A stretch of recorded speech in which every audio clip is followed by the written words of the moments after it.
Gusto nating? I will make your money work for you. Yayaman tayo! Tatay niyo po pala si Mike Trinidad. Like father, like son na. Ano ba talaga gusto mo? Humihingi ako ng tawad sa iyo at saka sa nanay mo. Sino bang naglagay sa atin sa sitwasyon na ito? Tawag nila sa atin sa sitwasyon na to! Hindi po alam. Pinagdahanan namin nung umalis ka. Anak, may gusto akong sabihin sa'yo. Kung ano man yun, wala akong pakialam. Natagpuang patay ang investment guru na si Mike Trinidad. Nakita ko siya nung isang araw. Nung dinalaw ka niya, parang mahalaga yung pinag-uusapan niyo. Ano ba yun? Iya, excuse me.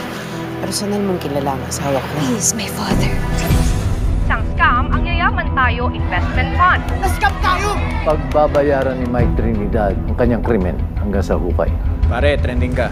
Tingnan mo yung pinorward ko sa'yo link. Hoy, Aisha! Sandali! Sandali! Walang ginagawa yan! Protektahan pa yung mga scammer eh. Tinahayaan na lang makakuyog yan eh. You are terminated from the Golden Trust Bank. Magkita na lang tayo sa poste. Come prepared. I am prepared. Well, let's test that confidence in court then. If you freeze daw ng gobyerno, lahat ng accounts under your dad's name. I'm trapped here. No place to live in. No anything. Miss sa'yo ata to. You think? Galit ako sa mga katulad mo, yung mga scammer na yan, mga wala silang konsensya. Lahat ng pinaghirapan ko sa isang iglap na wala. Babangon tayo ulit bilang isang pamilya. May na-receive kang email. Yung nag-send sa'yo, patay na. Ano to? Crypto wallet? Ano yan? Ang laki pera niyan, Pards, ha?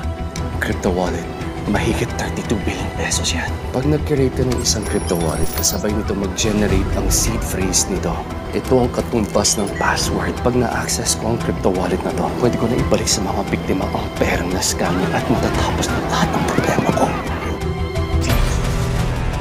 Gusto kong malaman kung nasaan ang pera natin! Yan ang suspect natin, si Samuel Trinidad. Nasa kanya yung pera natin. Ikaw yung scammer. Ako mismo papatay sa kanya. Pilitin nyo, huwag yung titigilan hanggang hindi niya ilinalabas yung pera. Yung pera na yan, galing sa mga biktima ng scam. Yung perang yan ang klase na papatay ka para makuha mo. Paano? Paano anak mo? Paano si King? Kailangan unahan ko sila sa pagkuha ng pera to. Para pabahay ko ng buhay ko. Wala akong ginawa! Mahal ang kabayaran ng katotohanan. Sins of the Father. Ngayong June 23 na.